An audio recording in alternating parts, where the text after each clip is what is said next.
Okay, now we're switching languages because our first panel will be held in English, and I'm going to use my right as chair of the panel just to say a few very brief words to Shmuel. I promise they'll be brief because everybody really wants to hear Professor Meyer, not me. I first met Shmuel for the first time when I was a professor in New York. I don't know if Shmuel even remembers. It was at an AJS conference where I went eagerly to hear him lecture, having read all of his books and articles, and we got into a really intense conversation about the 17th and 18th centuries, specifically the question of how Israeli scholars and how American scholars treated Jewish history. And that conversation, much to my joy, continued for many years here at Bar-Ilan, where we were neighbors in the hallway, and we continued to discuss these issues that were so important to us, the question of scholarship, what kinds of sources do scholars use, was the beginning of the 18th century really early modern, or was it actually the beginning of an Et Chadasha, of a new period of time? And I was really privileged not only to work with Shmuel in Bar-Ilan, but also in the Leo Baeck Institute, and also now, more recently, in the Israel Historical Society. And just to mention two small aspects of what is wonderful about working with Shmuel and talking to Shmuel. There are many more aspects, but I have to limit myself. One is that any conversation with him is so articulate. Shmuel has this wonderful eloquence in how he presents his ideas, and anyone who's heard him lecture or has read any of his books in any language really can hear how articulately he talks about quite nuanced topics that come up in the 18th century. And it's something that I really appreciate and admire. And I think more importantly, and I see this especially in Shmuel's unbelievable contributions in the Historical Society of Israel, is his absolute dedication to ensuring that history remains relevant to our lives today, and that the field of history and the study of history remains central to how we think about all kinds of issues, whether it's citizenship or education or just general values. And that is something I think that we can all aspire to learn from. So thank you very much, Shmuel. I look forward to many continued conversations in the years to come.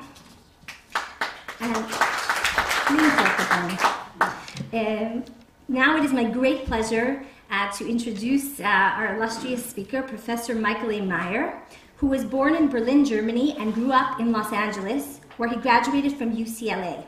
His doctorate in Jewish history is from the Hebrew Union College, Jewish Institute of Religion in Cincinnati, where he served as professor of Jewish history for 50 years before his retirement. He is the recipient of 3 Jewish Book Awards and has published more than 200 scholarly articles. His books, which I think really need no introduction, include The Origins of the Modern Jew and Response to Modernity, A History of the Reform Movement in Judaism. And his most recent work, which just appeared with the University of Pennsylvania Press in 2021, is entitled Rabbi Leo Baeck, Living a Religious Imperative in Troubled Times. Please, Professor Meyer.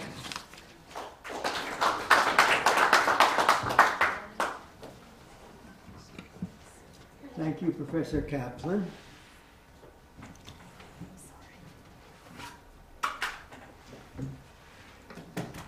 One evening, as the Meyers and the Feiners sat together in Jerusalem, Shmuel made a point of telling me that his history of 18th century Jewry, Et Chadasha, included the Jews of America.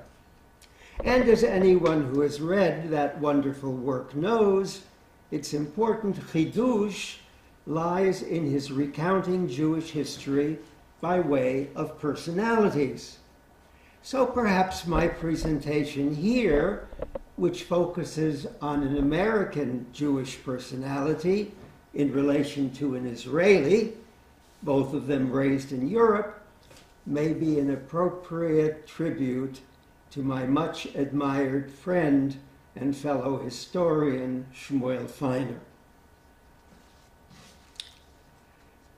Their road to prominence could not have been more different. Alexander Schindler was an ordained rabbi of American Reform Judaism. He was a dyed-in-the-wool liberal, both in religion and in politics.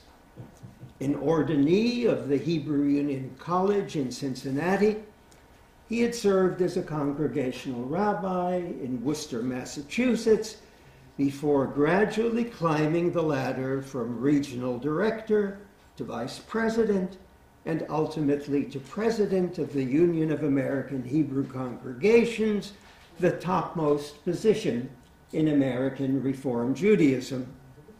There he would argue for such radical and highly controversial measures as acceptance of Jewish identity according to patrilineal descent and an active program of proselytism to increase the ranks of the Jewish community. In American politics, he was a liberal Democrat, a champion of gay rights, and a supporter of African Americans, even when the demands of these African Americans were opposed by most of the Jewish community in America. He was an arch opponent of the Christian right, with its intent of introducing religious doctrine into the public sphere. On one occasion, he declared that he was a moderate, but not a political Zionist. By contrast, Menachem Begin was from the start a man of the political right, anti-socialist, and determined that the state of Israel, as most of you know, should embrace the entire West Bank of the Jordan, if not also its east. His record as head of the Irgun, noted especially for its memorable attack upon the King David Hotel, made Menachem Begin, as far as American Jews knew of him at all, a terrorist with whom they could not identify their vision of a politically moderate, peace-seeking Jewish state. Over the years, American Jews, including the fervent Zionists among them, had constructed their relationship to Israel via the more flexible Labor Party, whose leaders, from Ben-Gurion to Golda, had become popular heroes.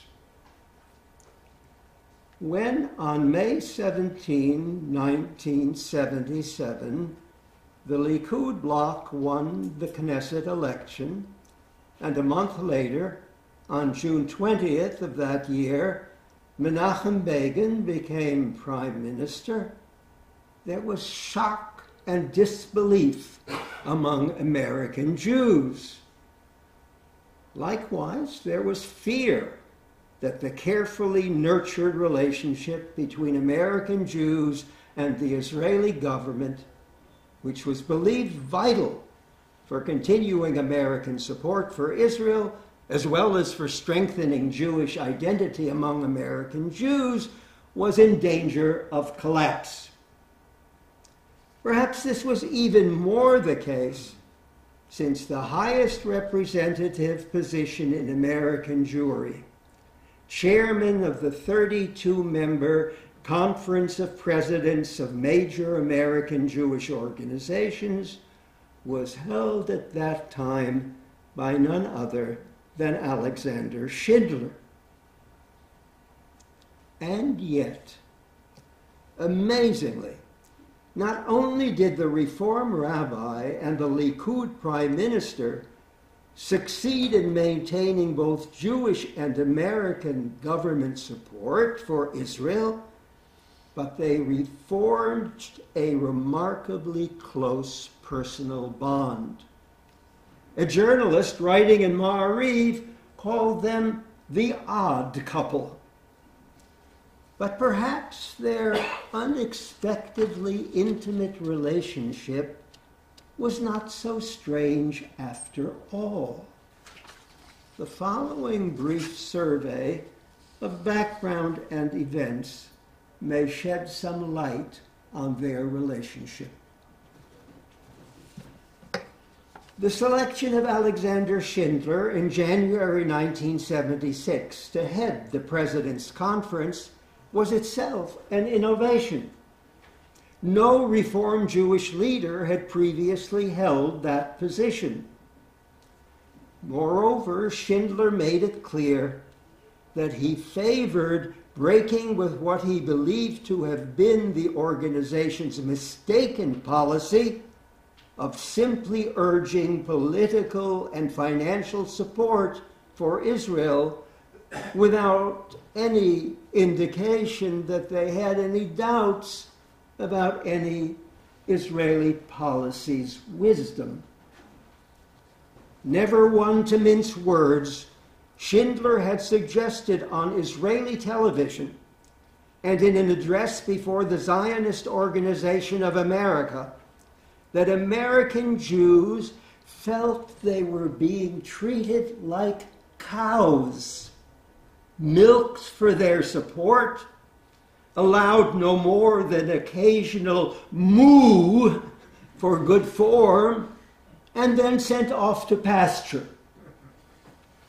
That remark had prompted an insulted Golda Meir to assert defensively in Ma'ariv that such words from Schindler would not succeed in alienating American Jews from Israel.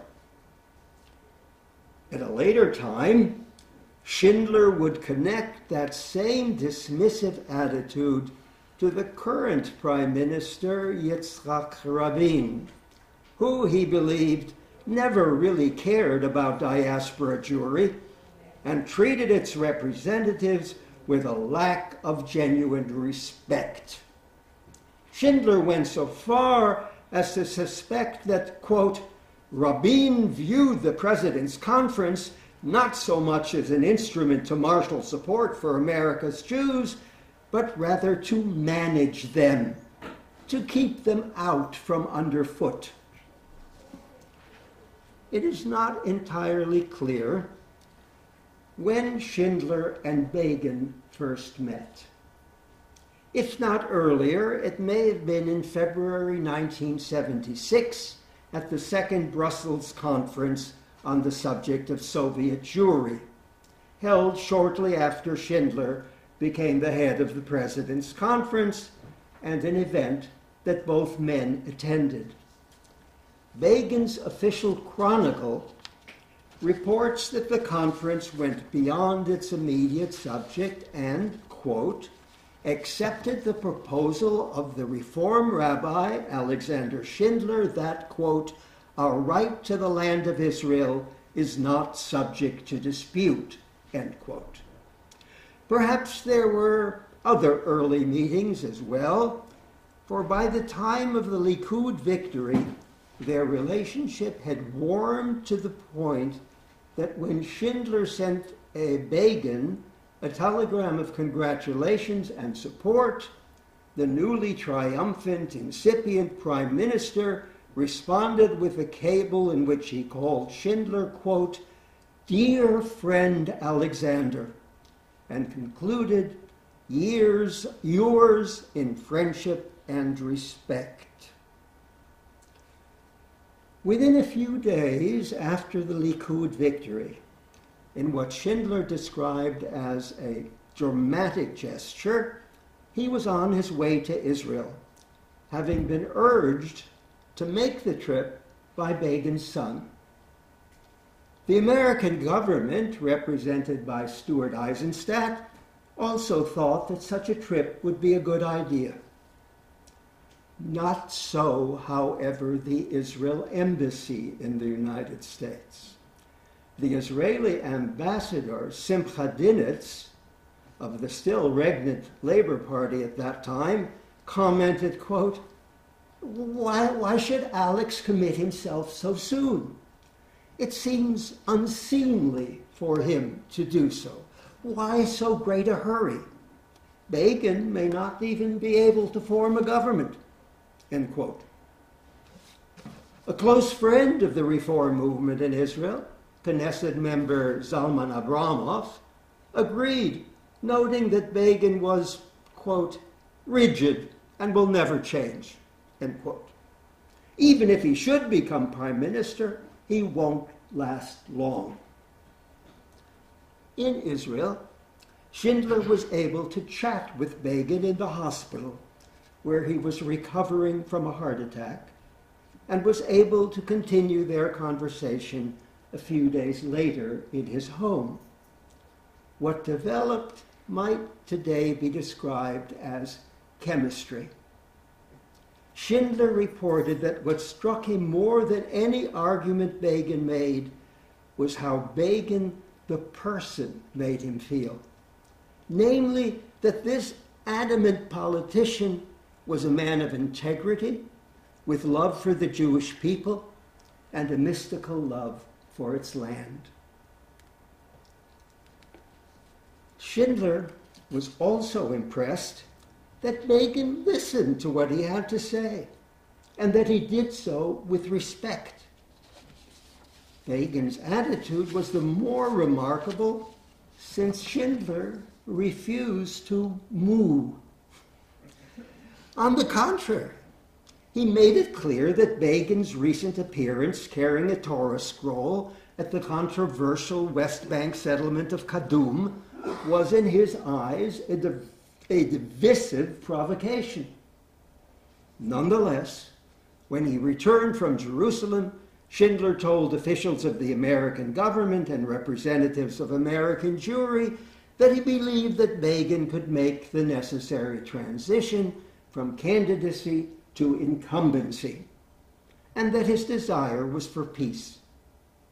Not less important for Schindler was Begin's affirmation of diaspora Jewry. To reform Rabbi David Polish, he wrote of Begin, quote, "There is much greater sense of peoplehood which emanates from him than ever did from Rabin." Persuading the American news media and the American government that Begin's ascendancy was not a catastrophe was a more difficult task. Time magazine's infamous quip that Begin rhymed with Fagin was making the rounds. Schindler noted the press was putting forth references to Begin as an extremist, while calling PLO chieftain Yasser Arafat and Syrian President Hafez al-Assad moderates. Some thought that the American government might use Begin's election as a wedge to divide American Jewry, thereby gaining at least some Jewish support for an American-imposed peace plan. Opposition to Schindler's positive evaluation of Begin came as well from the ranks of his own reform movement. Close associates within the Union of American Hebrew Congregations felt that Schindler had been had, that the rabbi's favorable view of the man only encouraged Begin's obduracy. This seems to have been especially true of an unnamed leading figure in Reform's social justice program, probably the politically more radical Albert Forspan, who thought that in supporting Begin, Schindler was, quote, betraying him and those causes for which we had always stood together. The American government was also a problem. Although as a political liberal, Alexander Schindler was in sympathy with Jimmy Carter's social policies and appreciative of his sincere religiosity, the American president's national security advisor, Zbigniew Brzezinski, was held suspect of being more critical of Israel than was the president, even if Schindler did not think that Brzezinski was an anti-Semite. Carter himself had at one point come out in favor of a separate Palestinian homeland, as well as for the payment of restitution funds to the Palestinians.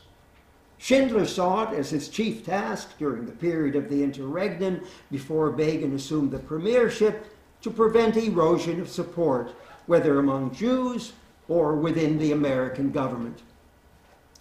Begin's meeting with the United States with President Carter proved more successful than anticipated. The American government had for the first time expressed willingness for Israeli forces to remain in the West Bank and Gaza. Carter had even used the expression Judea and Samaria. For this occasion, for this concession by Carter, Begin was more than willing to give at least some of the credit to Schindler. Speaking to American Jews, he quipped that whereas Israeli critics had fumed about the Beginization of Schindler, what had actually happened was, Begin said, the Schindlerization of Begin. He noted that it was Schindler who had laid the groundwork for the visit with the government and had kept the Jewish community united. Of course, as chairman of the President's Conference, doing just that was Schindler's obligation, even as it was Begin's obligation to thank him for it.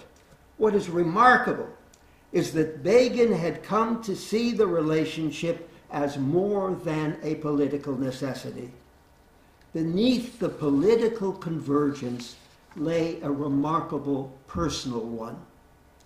Begin did not hesitate to state publicly that Schindler was, quote, my teacher, my mentor, my friend. As negotiations for a peace treaty with Egypt following Anwar Sadat's visit to Israel became tense and bogged down, Schindler spoke out repeatedly in support of Israel, a necessity given the increasing pressure on the state to make concessions, newly projected arms sales to Egypt, and a Jewish community whose enthusiasm for Begin's government was in decline. In meetings with Carter, he must have pressed the case for Israel obsessively hard, for Carter noted in his diary after one meeting that whereas the other Jewish representatives had been constructive, Schindler always acts like an ass. So Carter. Yet vis-a-vis Israel, Schindler did not budge from his conviction that support for the state did not require full agreement on every issue. Though his term as head of the President's Conference, broadly representing American Jewry, had not yet ended, he stated in early 1978 that it was a solemn obligation to express dissent regarding particular Israeli policies, even if such dissent should find its way beyond the Jewish community and into the general press. As for himself, he insisted he was not just a mouthpiece for Begin. I can assure you, Begin knows different. The fact that Schindler was fundamentally in disagreement with Begin regarding West Bank settlement did not, however, undermine their relationship. A report in the Jerusalem Post to the effect that Begin himself had dictated the extension of Schindler's term as as chairman of the President's Conference beyond the normal 2 years was judged to be accurate. When Schindler's term finally did come to an end in the summer of 1978, it may well have been Begin who recommended Schindler for the prestigious Solomon Bublik Prize offered by the Hebrew University to a person, quote, who has made an important contribution to the advancement and development of the State of Israel. The award had earlier been given, among others, to David Ben-Gurion, Eliezer Sukenik, and Harry Truman. There was also a state dinner honoring Schindler held in the Jerusalem Plaza Hotel, hosted by Menachem Begin. Reporting back on the event to his Reform constituency, Schindler suggested that his work for Israel was also a benefit to his own denomination. He wrote, quote, in Israel, the happenstance of my chairmanship clearly served to destroy the stereotype of reform as a thing apart from the body Jewish. As evidence, he cited that the Israel Liberal Party, then a part of Begin's government coalition, had announced its opposition to a proposed amendment to the law of return that was unfavorable to converts of the Reform movement, and that this had been done in order, quote, to fulfill a promise made to Rabbi Schindler. the Likud withdrew its support.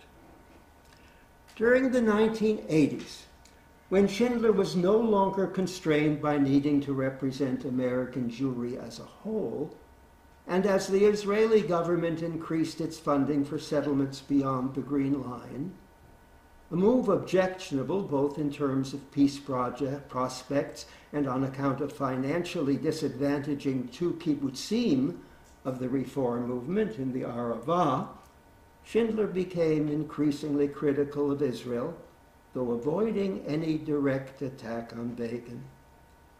He began to express concern for the Palestinians' welfare. According to Time magazine, he had stated, quote, "I feel almost a kinship with the Palestinians. The role they are playing in the Arab world is not unlike the role of Jews in the world, rootless wanderers." After Schindler joined 55 other prominent Jews in a public statement, highly critical of Israel's policies in the West Bank, an invitation by the Zionist Federation of Australia for Schindler to speak at an Israel Independence Day celebration was peremptorily withdrawn. Turning his attention now more to his own community, Schindler again applied a notoriety-getting metaphor. American Jews, he argued, have to their detriment too long been, quote, plugged into Israel as if it were a kidney machine, a scientific marvel that keeps the Jews alive. They were making Israel their surrogate synagogue. But he continued to speak out on Israel, both condemning the PLO as a terrorist organization and justifying Israel's incursion into Lebanon while condemning the massacres at Sabra and Shatila. He now rejected the notion that criticism of Israel should be kept within the community. Quote, "How can we expect the Israelis to believe what we say in private when we say such different things in public? Inevitably, our private protestations are overwhelmed by our public proclamations of unqualified support." Still, Schindler did not attack Begin. He chose rather to cast his barbs at Ariel Sharon. Appearing on Israeli television, he urged Begin to fire his prime minister. Despite their widening differences, the Reform Rabbi and the Israeli prime minister remained in contact even after Begin's retirement. Later, with Yitzhak Shamir as prime minister and Yitzhak Rabin as minister of defense, Schindler had no partner for communication in the government, and therefore chose to express his anger and sorrow at the indiscriminate beating of Palestinians, instead to his confidant, Israel's President Chaim Herzog, with whom he had a friendly relationship. Schindler's admiration for Menachem Begin continued unabated. When Begin died in 1992, and the President's Conference asked Schindler to present a eulogy, he said that history will rank Begin among our generation's foremost leaders. His positive feelings for Begin, he noted, had been fully compensated. Schindler recalled a conversation during Begin's second term when the Lebanese war had taken a disastrous turn. Quote, "We argued violently one night till the hours of the morning, but before we parted we still embraced, and he generously said to me, 'All this has nothing to do with our personal relationship. It is on a different, deeper plane where soul touches soul.'" How then explain this unexpected and genuinely felt mutually positive relationship? I believe that the answer lies in the fact that despite their political differences, as Jews, they were very much the same in their background and in the nature of their Jewish identity. Both men were refugees from the Holocaust. Both had roots in Eastern Europe and in the depth of Eastern Europe's Yiddishkeit. Schindler's father had been a Yiddish poet, and Schindler himself, though born in Munich, Germany, always stressed his roots in the East. Both men regarded themselves as non-Orthodox but religious Jews who had high respect for Jewish tradition without being scrupulously observant. Each was motivated by feelings no less than by reason. Throughout his life, Schindler defined himself as an Ohev Yisrael, which is precisely what he discovered and identified within Begin.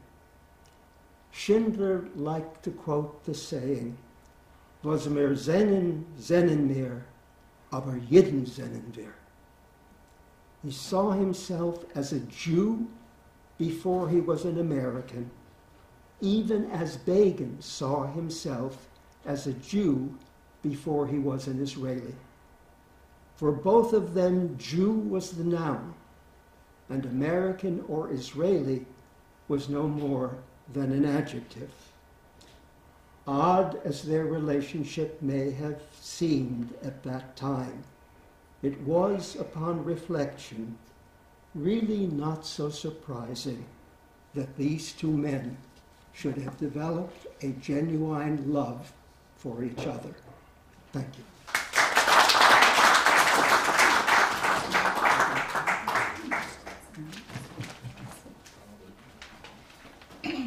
We're going to take questions for Professor Meyer right now. Thank you for that wonderful talk, which I think illustrated, even for those of us who are outside the field, how one can do intellectual biographies to really illustrate the character of a time period. We have a few minutes for questions, which we will do now because Professor Christian Visa, unfortunately, is not with us, and we will have a recording of his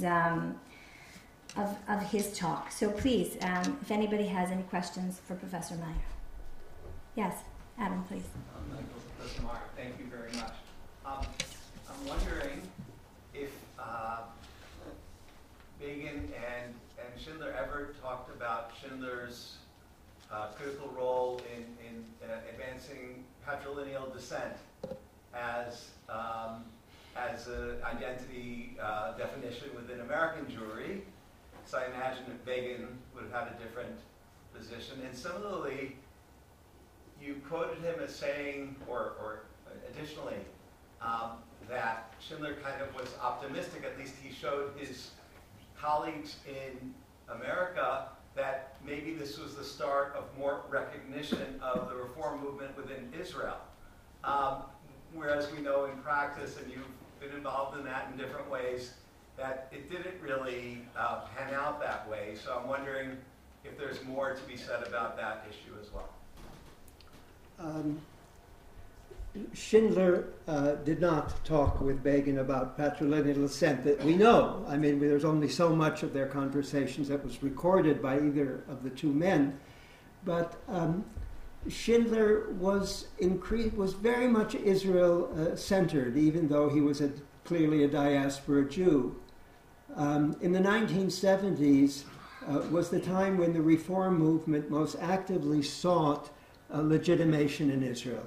It was the time that the Association of Reform Zionists of America, ARTZA, was created.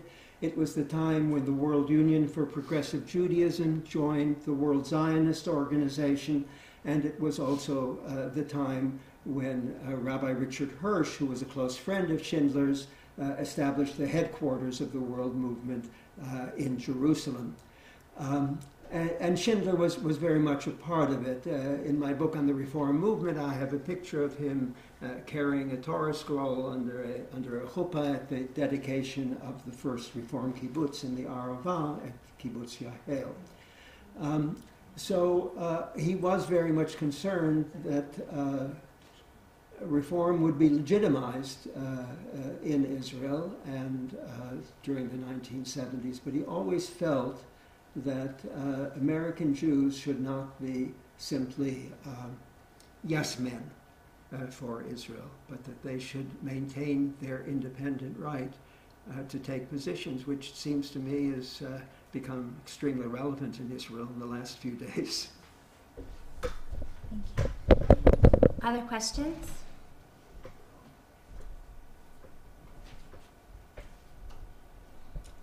Okay, thank you very much, Professor Meyer.